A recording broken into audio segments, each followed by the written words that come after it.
The automatic doors parted with a soft hiss as the morning sun spilled into the sleek lobby of Whitmore Industries. The floor gleamed like glass. The air smelled faintly of expensive cologne and polished leather.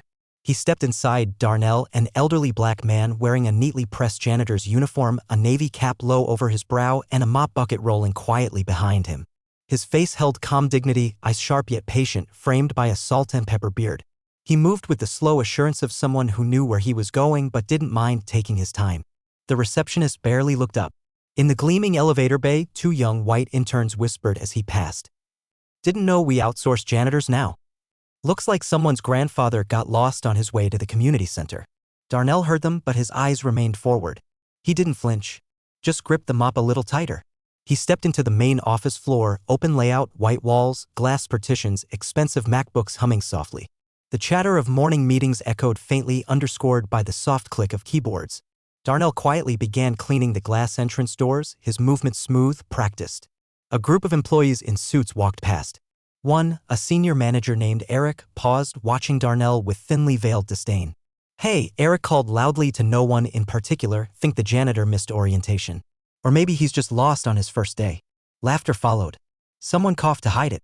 Another said, "Maybe he thinks this is maintenance headquarters." Darnell didn't react.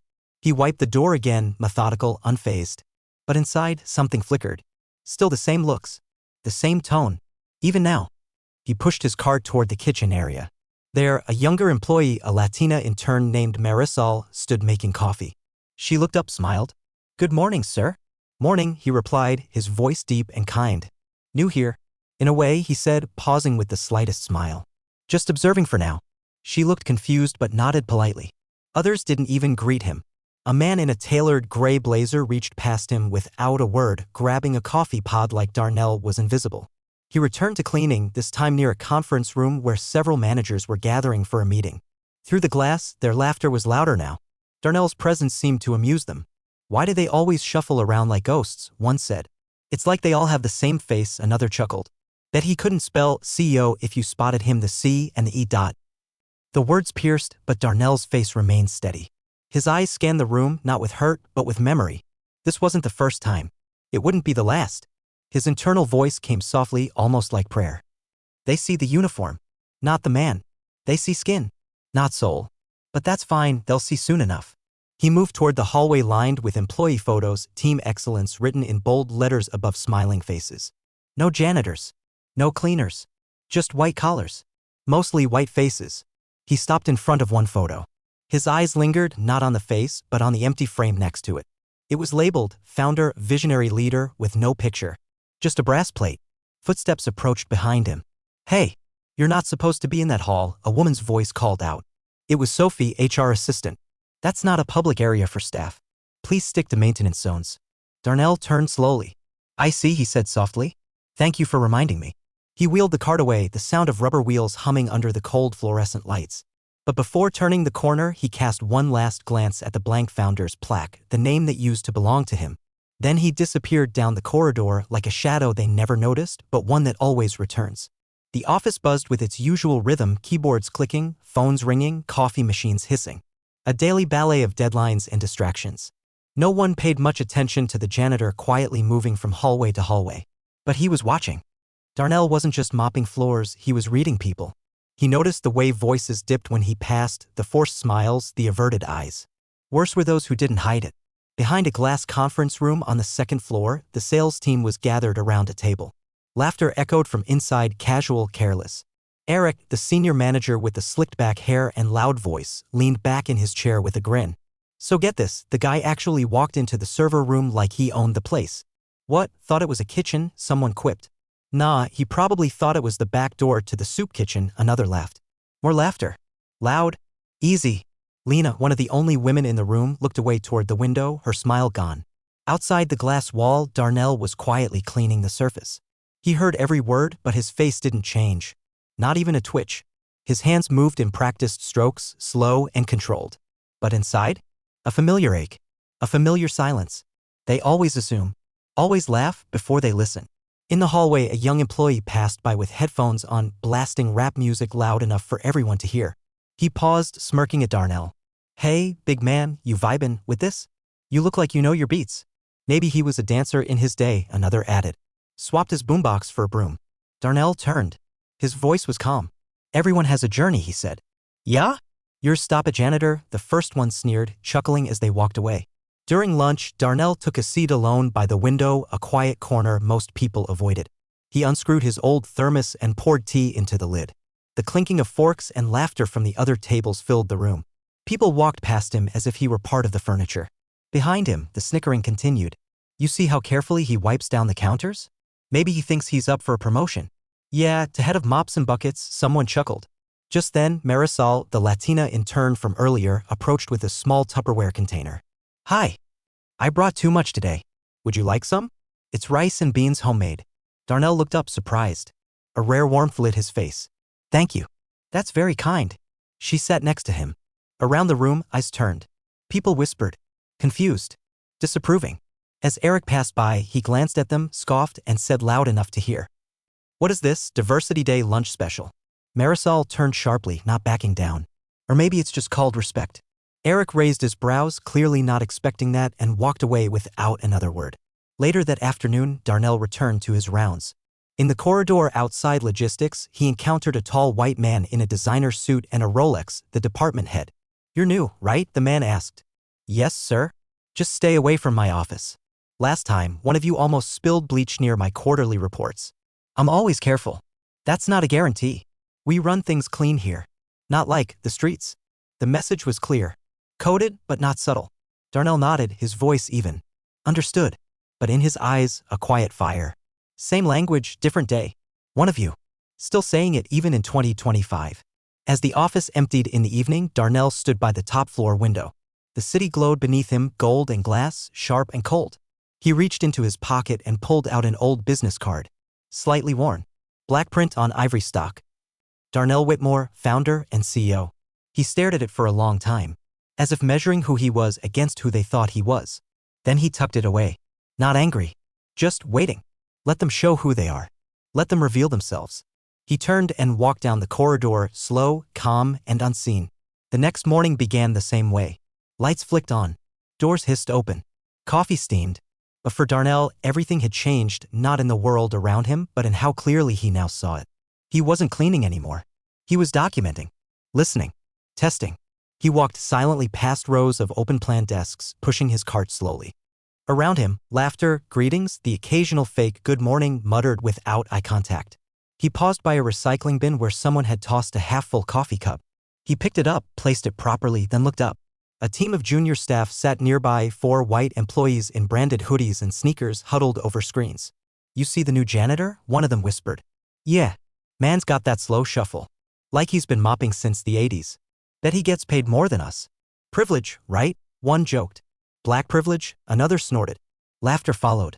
Short, cruel. Darnell didn't flinch. He simply wiped the table beside them, never once looking up. Let them talk. Words reveal more than resumes ever could. In the elevator, 2 employees stepped in behind him, dressed in sharp suits and talking casually. He was just standing in the executive hallway yesterday, one said. Seriously? Who lets janitors roam up there? Maybe he's casing the place, the other said with a chuckle. Oh, come on. That guy couldn't even spell analytics. Darnell pressed the button for the lobby, his face blank. But inside, his thoughts echoed. You walk through the halls you built and get told you don't belong in them. Later, in the break room, a white female employee named Sophie was cleaning up her lunch. Darnell entered to empty the bins. She hesitated, then spoke, cautiously polite. You know, if you're ever not sure where something goes, we have signage posted. He turned, met her eyes. Thank you. I've been here a long time. I've seen many signs. Some invisible. She blinked, unsure how to respond. He offered a kind nod and continued working. By midday, he stood at the center of the lobby, polishing the company logo etched into the marble floor. Employees passed by in waves. Some ignored him. Some stared. A few nodded politely without meaning it. From a corner conference room, Darnell noticed Marisol walking out with a binder. She caught his eye and gave a quick smile. He returned it, the smallest acknowledgement. She was the only one who hadn't changed after his first day, not colder, not warmer. Just consistent. Respectful. He made a mental note, she sees. After his rounds, Darnell found a quiet corner office empty, used only for interviews. He slipped inside, closed the door, and sat in the guest chair. For a moment, he let the silence surround him. Only the hum of the vents and distant typing filled the space. He opened his pocket notebook and wrote a few words. Eric, verbal mockery. Logistics head, racial undertones, repeat offender. Junior techs, slurs, laughed. Sophie, passive bias. Marisol, respectful. Then he stopped writing. He closed the notebook and stared out the window. His reflection looked back at him, uniformed, quiet, invisible. But behind the eyes, leadership, patience, fire. I built this place, he thought. Brick by brick, policy by policy. They walk through halls I designed and look right through me. His thoughts continued, strong and quiet. They think power looks like a Rolex or a corner office. They forgot power sometimes carries a mop. That leadership doesn't shout, it watches. It waits.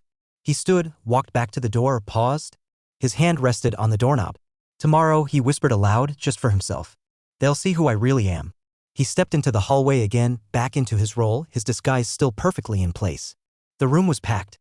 Employees from every floor filled the glass-walled conference hall on the 18th level of Whitmore Industries. Some leaned against the walls, others fidgeted with phones or coffee cups. Everyone had been summoned to an urgent leadership update. Eric leaned against a pillar, arms folded, whispering to a colleague. Probably another corporate memo on empathy. HR loves this crap. Someone chuckled. In the front row, Sophie scrolled through emails. Marisol sat quietly near the back, notebook in hand. A nervous energy pulsed through the room. The large double doors opened slowly. At first, no one noticed him. The man who walked in was tall, composed.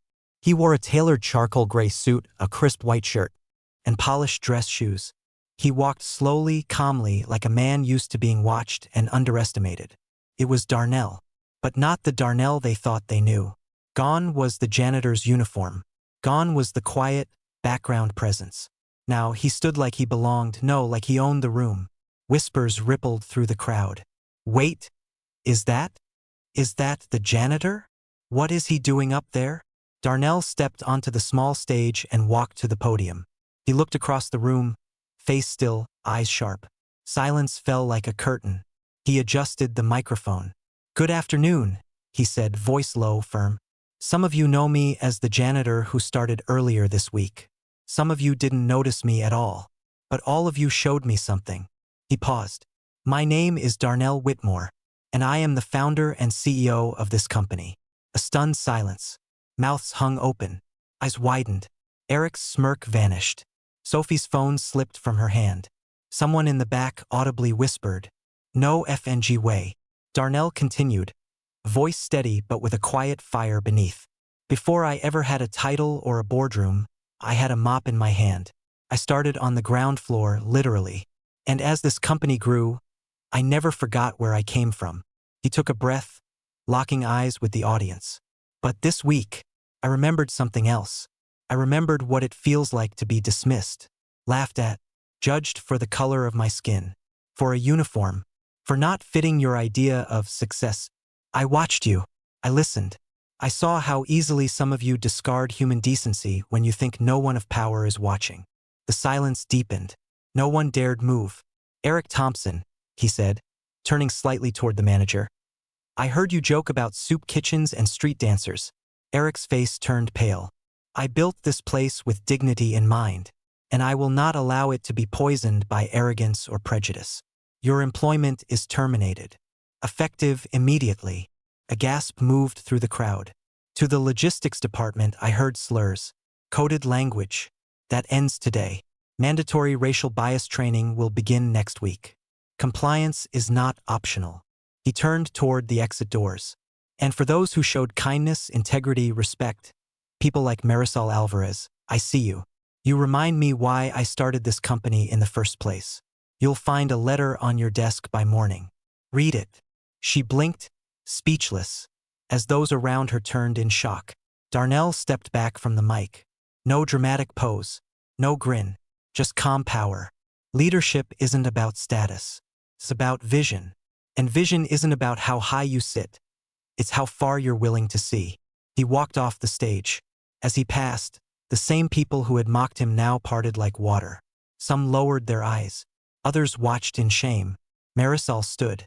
Not out of obligation, but out of respect. The only sound as Darnell exited was the echo of his footsteps. The fallout was immediate. By the next morning, the mood at Whitmore Industries had shifted. The building felt quieter. the usual smug confidence in the halls replaced with uncertainty. Eric's desk stood empty, his nameplate gone. Coworkers whispered around it like a crime scene. The logistics head didn't show up. HR released a notice confirming a mandatory bias and conduct training course, company-wide. People avoided the janitorial staff now, not out of scorn but guilt. They didn't know who might be watching anymore. Or worse, who might secretly be in charge. Darnell walked through the office, not in his disguise, but as himself now. Clean-cut, confident, the CEO. But he still paused to nod at the front desk worker, still held the elevator door open for an intern, still said, "Thank you," to the security guard at the main entrance. He hadn't changed. They had. He walked into the executive boardroom, where a few remaining department heads sat, nervously awaiting his arrival. He stood at the head of the table. No assistants, no show, just presence. "Let's be clear," he began. "This is not a scandal. It's a correction." No one spoke. "We've grown fast, made money, but somewhere along the way, we lost sight of what this place was built on. Respect, equity, vision." He paused, eye scanning the room.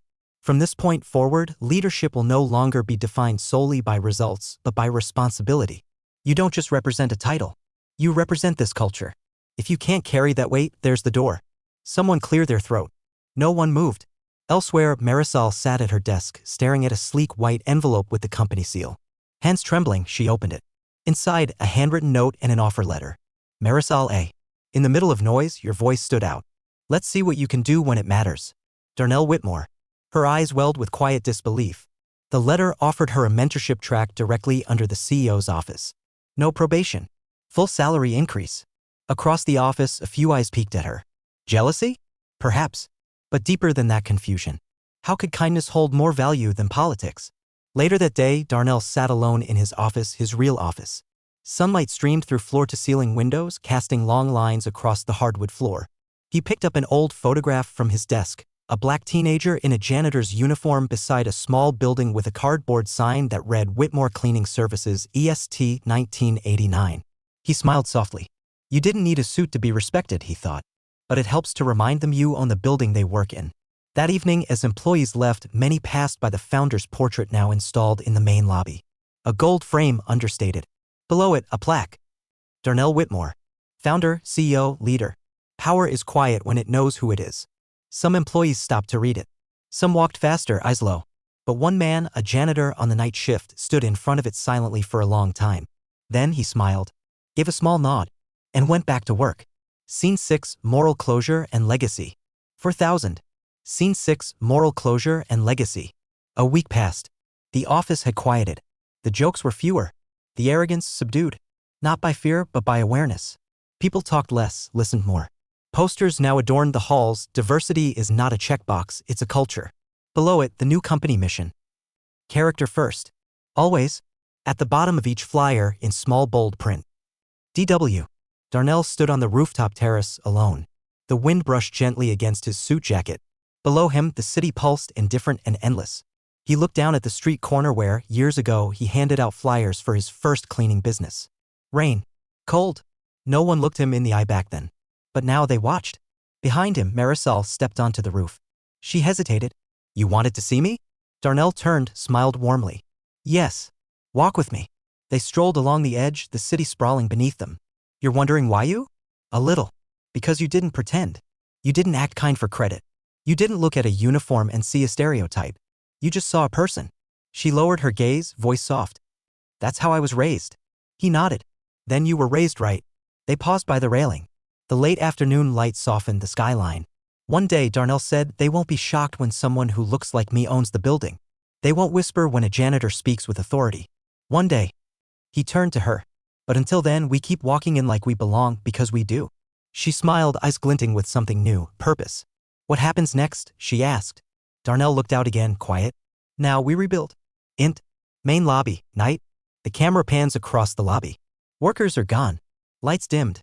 The founder's portrait catches the glow of a single spotlight. A janitor, not Darnell, but a young black man in his 20s, wipes down the base of the statue. He glances up at the name. He doesn't know the whole story. But something about it makes him stand a little taller. Judge no one by what they wear, but always remember what they carry.